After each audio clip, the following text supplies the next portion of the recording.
Angel Food cake is my favorite cake and is my cake of choice every year for my birthday.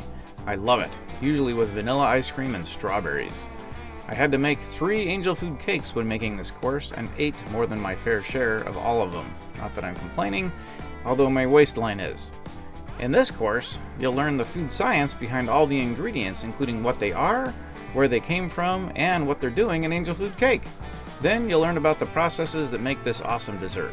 Ingredient lessons include flour, sugar, egg white science, cornstarch, salt, baking soda, cream of tartar, citric acid, cellulose gum, sodium lauryl sulfate, and flavors.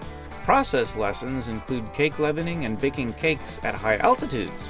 After that, I'll put it all together for you and show you how to make Angel Food cake from scratch and from a box with video instructions.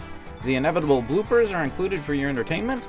You'll love this addition to the Edible Knowledge for the Curious Cook series. Let's get started.